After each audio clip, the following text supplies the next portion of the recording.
Imprestory. Hello everyone and welcome to Imprestory, the podcast that gives voice to entrepreneurs, managers, professionals, startups, and basically everyone in the job market. So today we're here with Stefano from Airone Consulting, a company that basically helps other enterprises grow international, right? Yeah. So first of all, hello and thank you for being here. Hello, thank you for your time and good afternoon. And so I will start by talking a little about your background story and how basically are you here today? Why are you here today? Well, I actually have been working with foreign markets since, let's say, 7 to 8 years. My background is basically a language background because I was born and raised in Cagliari in Sardinia. Then I studied languages first in Venice. My bachelor degree was in Venice, and my master degree was in Turin, where I currently live. So I studied German and Polish at the university. I wrote my final master dissertation in Poland at the University of Warsaw, with a dissertation on the impact of social media on internationalization process. This thing I forgot to say in Italian before, but this is somehow linked to the story you are presenting. So, Airone Consulting. Okay. I always loved internationalization as a topic. You know, I always loved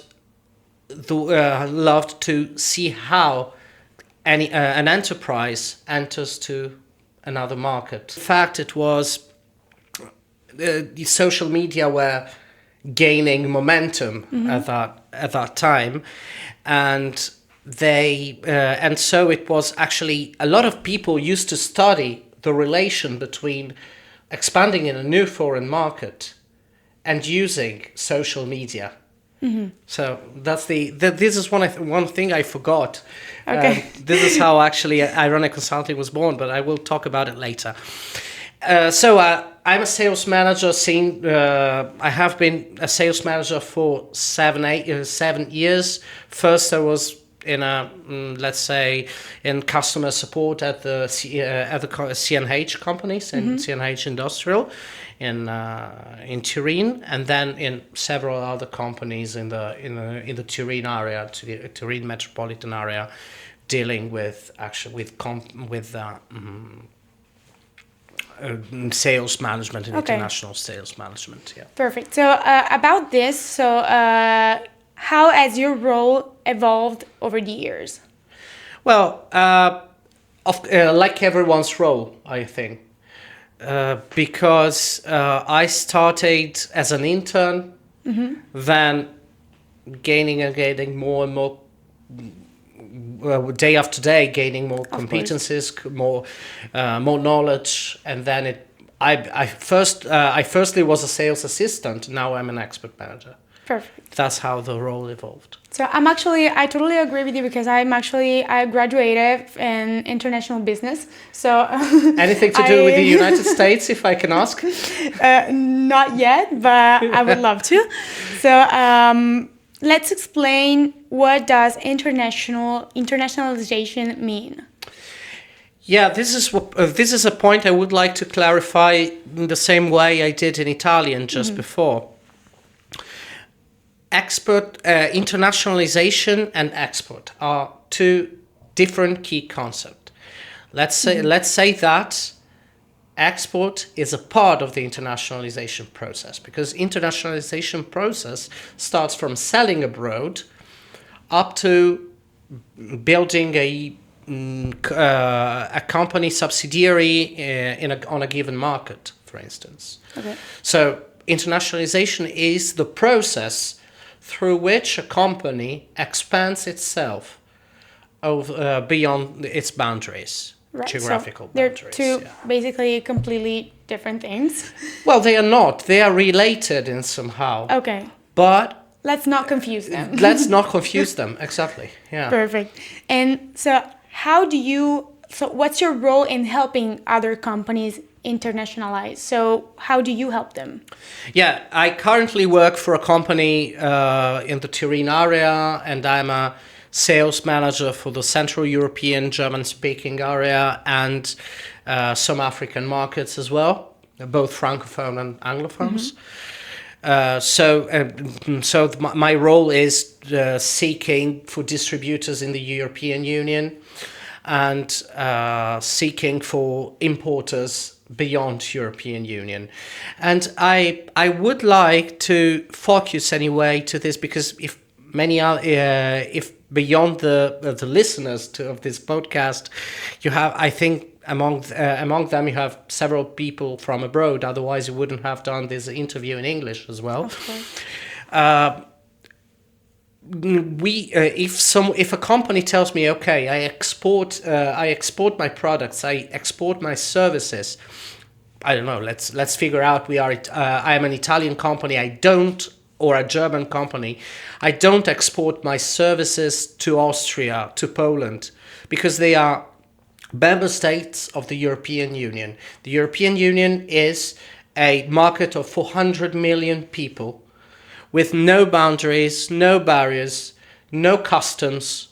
Only what you have to do is just go there, present your products, and try to sell them. That's it. Because there is no bureaucracy in terms of bureaucracy or any special thing or custom thing that you have to go through. All right. And how do you see all these different European markets? I mean, do you think they are similar to one another? They are very similar. I think having dealt with a lot of different European countries. I lived in Poland for a while. I lived in Germany. I dealt with Belgian people. I deal with French people. I live close to France because Turin is just 1 hour by 1 hour by car from the French border. So I think that there are more things that unite us than things that divide us. Okay. There are, of course, differences in when it comes to the mentality. Yeah. But the cultural codes are the same, basically the same. Perfect. So your advice is that so you recommend people to go and invest in many different European markets, right? Yeah.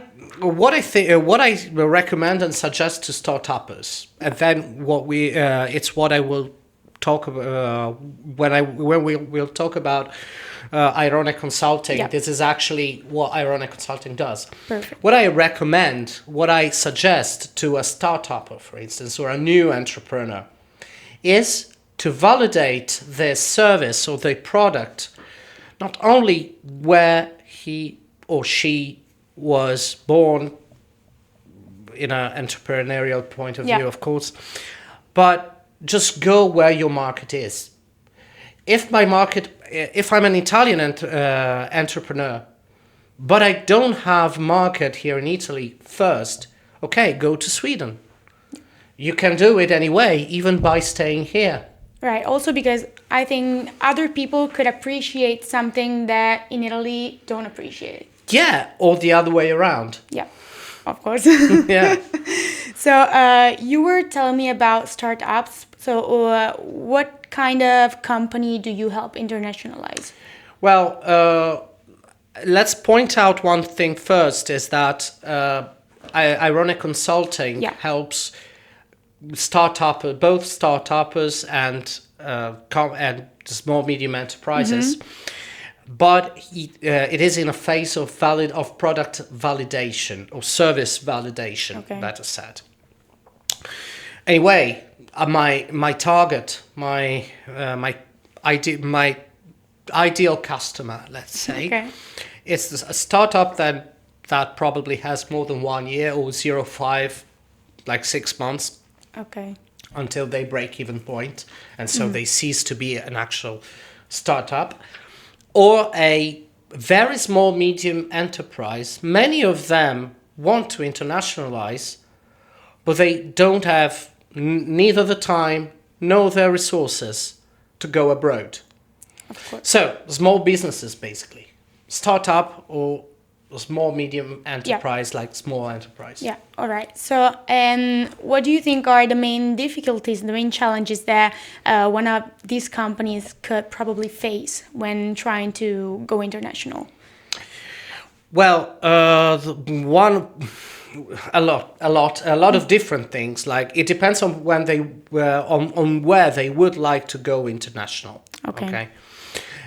If an Italian company, if an Italian company wants to expand and go to France or to Germany or to Denmark or whatever, there are no particular different provided they speak English. All right. If they are going already to the United States or to Canada or to whatever country outside the European Union, well, customs, then they deliveries or meant a completely different culture, meaning like cultural codes, like arriving late on a business meeting that in some African companies happens, but that doesn't mean that they don't behave. They just have other cultural codes, and it's not that bad behavior, which is for us basically. Of course. All right. Yeah. So about this, I mean, how do you manage cultural and linguistical differences when you find them? When I find them, well, first of all, I try to speak their language. This is the first thing. Okay. A French-speaking company, okay, go there, speak French. Don't think about that with English you go through because you're not going through. Okay. Absolutely not.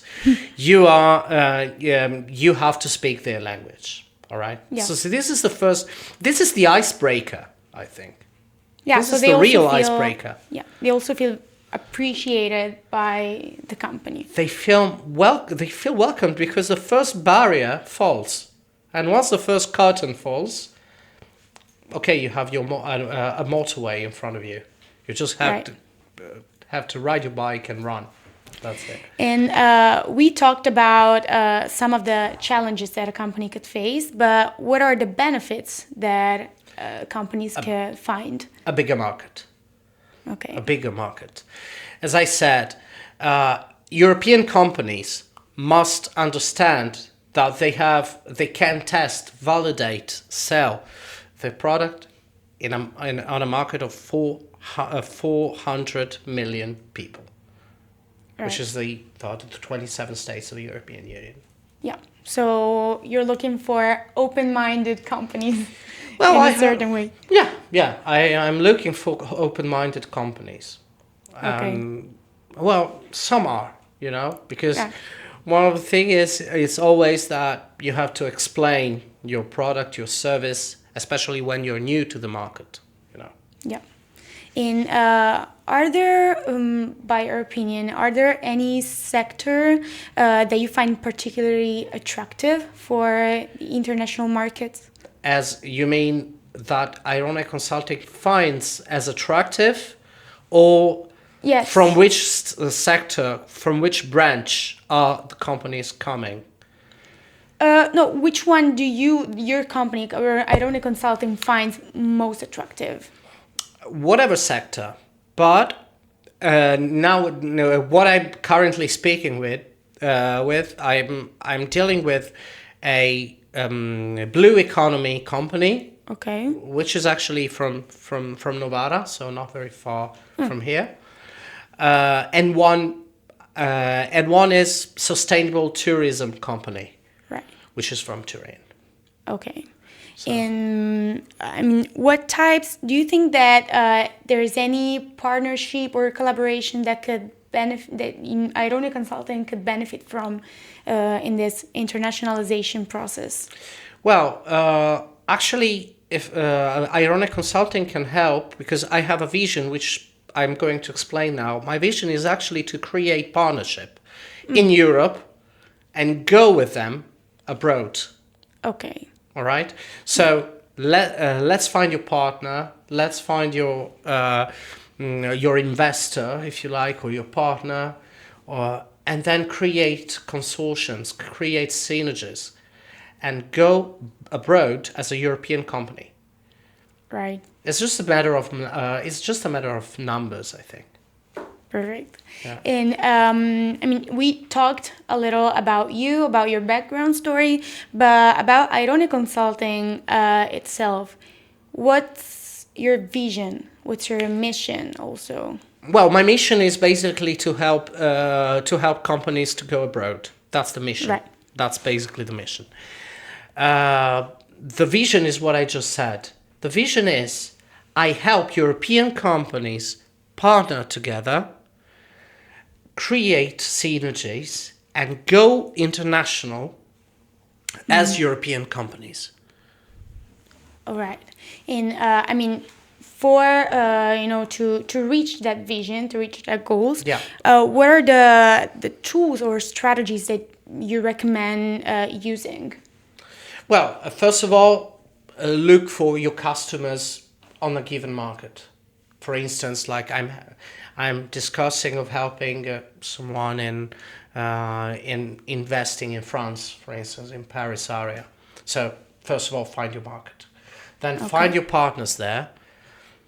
After that, create synergies, cooperate, participate to open innovation programs, if you like. And together, as a European consortium, as a European group of small companies, which are 90%, I think, in the European Union. Most of our companies are very small, and as a group of companies, go international, because you're going to face, for instance, bigger markets like India, like China, like even the United States, basically. Yeah. Or Brazil.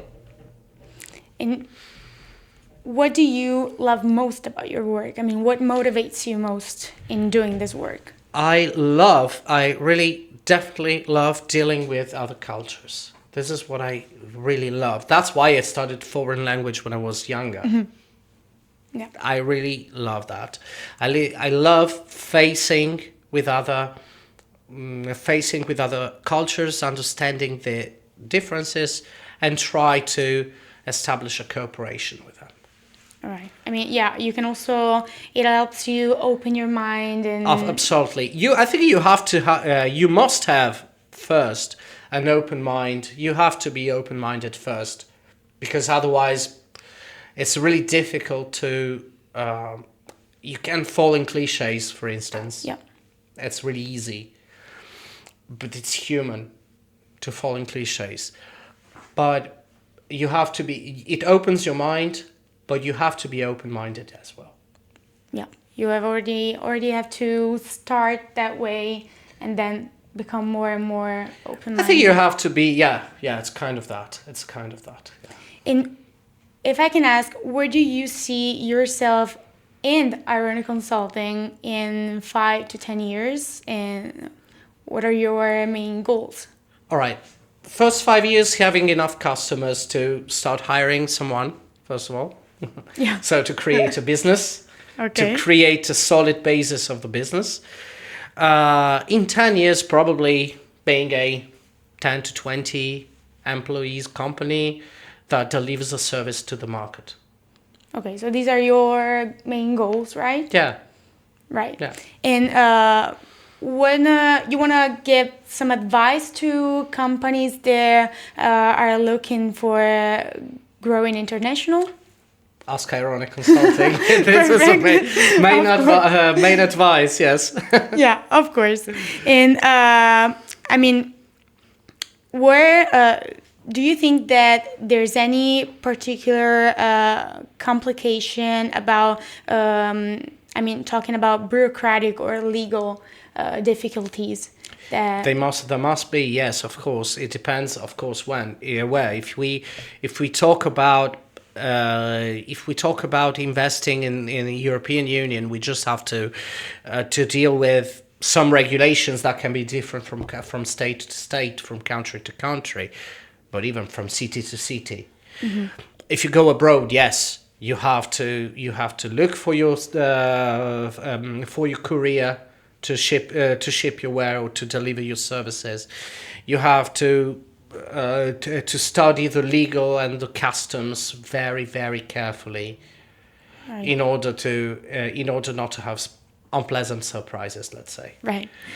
And you said earlier that you basically deal with different type of companies, small, medium-sized companies. Small-sized, I would say. Okay. Rather than medium-sized, small-sized. Okay, small companies and startups, right? Yeah, basically, yes. Okay, and does your approach change depending on the maturity of the company? Must change. It must change. You must adapt. For a very simple reason. Let's say a startup, it's already open-minded because they work innovating all the time. They are disruptive. A startup is by definition, is a disruptive company. Innovates, Right. tries, makes mistakes. Already a company that has like 10 to 20 years of business, even though small, it has their process. They have their process. They have their environment inside. They have their regulations. So, if I would say to a small company, I just help you to find your customers abroad. That's it. That would be enough, I think. Okay. To be more practical, let's say. Right. So of course your approach has to change Naturally. based on the company you're helping growing international. Yeah. And you of course have to help them growing international. And how do you find sectors that markets that are the most promising? How do I find my markets? You mean? Well, I just go to events, to trade shows, to basically on Google, basically using social media as well. Okay. That's how I look for my Yeah, customers. and also, what do you think are the most promising? Where would you like helping a in company? looking for customers, you mean? Yes, all that, and also where would you like to work? Where would you like a company to go international?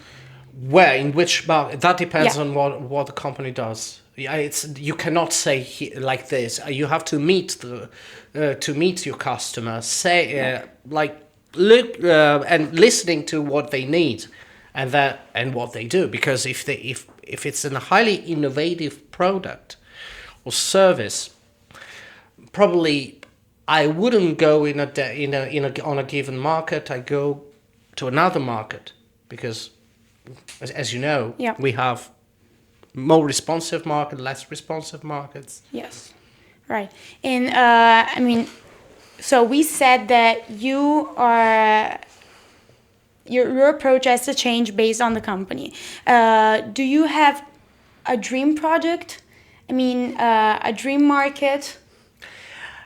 Well, my dream market would be the United States. I really love it. I will have to learn probably by doing, because Yeah. I never dealt with that market, with that kind of market, but yes. And secondly, Canada would be a great market to invest in. So that's my dream. I've actually recently been to the United States, and Yeah. I can confirm that. And you learned English there, I suppose. Not really, but Yeah. kind of. I love the United States, so I totally agree with you. And also because, as you said before, they have the main ingredient of your work. They're very open-minded. Well, in some way, let's Yeah. say, because Europe is an exporting economy. Our company live on export. The States rather receive products. Okay. That's the main difference. Canada is, I think, halfway.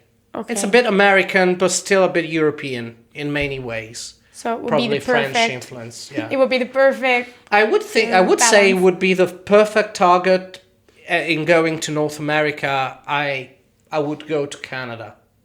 All right. Of course, Airone Consulting works also the other way around.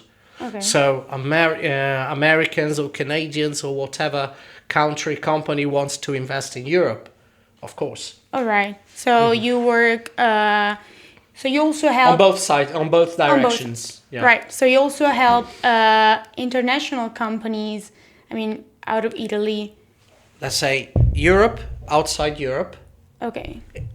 Outside Europe, Europe. Right. So it works on directions. both directions. Yes. Perfect. So I would like to ask you maybe one last question. Yeah, sure. How would you describe your work in maybe one word, if you can? I mean, how would you describe Airone Challenging. Consulting work also? Okay, my work, challenging. Yes, in one word. I Perfect. face challenge every day. Let's say Airone Consulting, international, European, first of all, because this is a message I would like to deliver. Yeah. Especially if Yeah, that's there are also countries what in I- Europe. what I wanted to ask European. you. We are European. So Airone Consulting is a European company that wants to help European companies to go abroad. Perfect. And so about that, if you wanna give one last advice, one last message, or if you wanna say thank you to everyone or say hi. Yeah, well, let's. I thank you all. Thank you, Imprestory, for having hosted me today. Thank you for being here. Which, yeah, thank you. You're very welcome. That you are a great company. Thank you. It's really nice what you do. I follow you on Instagram, and effectively, it's a really nice job what you do. Well, we know Just who keep to on talk to if we ever want to go international. Just you can just name Airone Consulting and myself. If you like, course. I can give you a business card, my business course. card, a couple would of love business to. card you can deliver, and yeah, Perfect. just we'll leave Thank here you very on the much. table. Thank you very much. I And- appreciate that. Yeah. And once again, thank you for being here, and thank You're you very all welcome. for listening to us. And bye bye, and see you next time. Imprestory.